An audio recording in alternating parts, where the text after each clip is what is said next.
One of the first outings Qui-Gon and Obi-Wan took after Xanatos' death was a stopover at the planet Junction 5. The Junction Guardians enforce oppressive security measures against their own countrymen, the population living in fear of a potential attack from the moon de la Luna and its rumored superweapon, the Annihilator.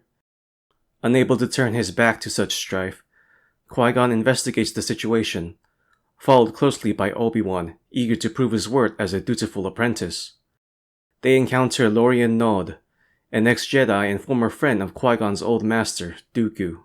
Having separated from the Order in his youth during his own controversial circumstances, Lorian eventually became security chief of the Guardians to serve his homeworld of Junction 5. However, the Jedi soon learned Lorian manufactured the superweapon rumors in order to elevate himself to a position of power and abuse his authority. Lorian is subsequently ousted and arrested. Despite his crimes, Lorian never truly fell to the dark side as Xanatos had, and would even find redemption later in life.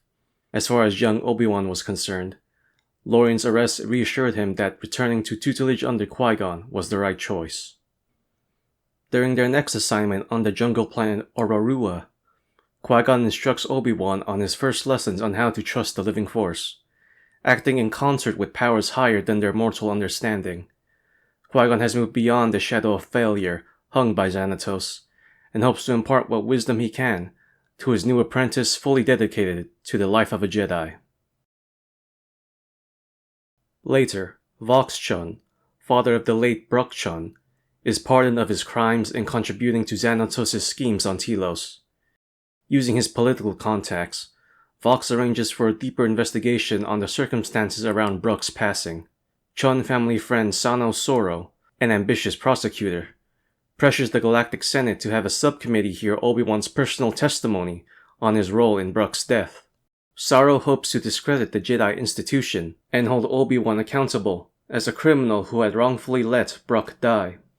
Qui-Gon provides vital evidence to prove Obi-Wan's innocence.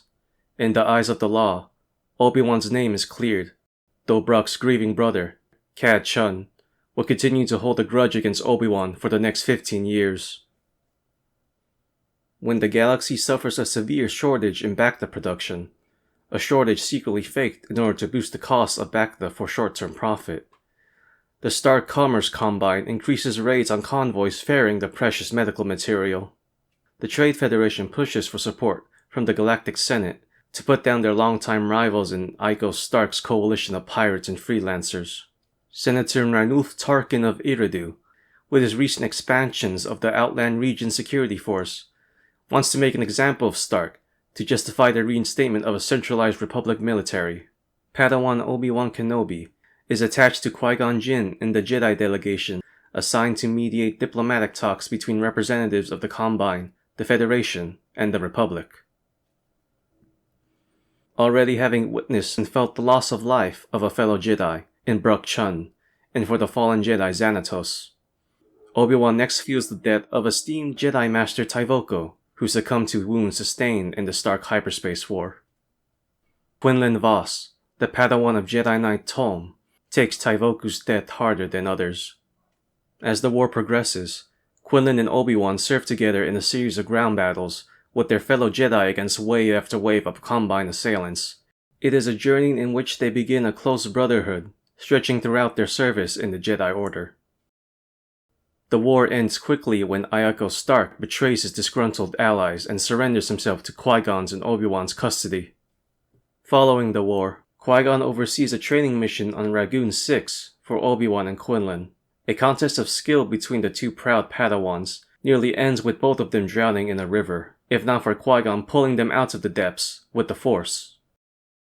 Not long afterward, Obi-Wan makes the expected Padawan pilgrimage to the historical Jedi world Ilum to craft his personal lightsaber, unique and distinct according to his own designs, driven by his connection to the Force. With his new laser sword completed, he and Qui-Gon are promptly sent to Ord Sagat in the Outer Rim to investigate the disappearance of a Republic refinery ship.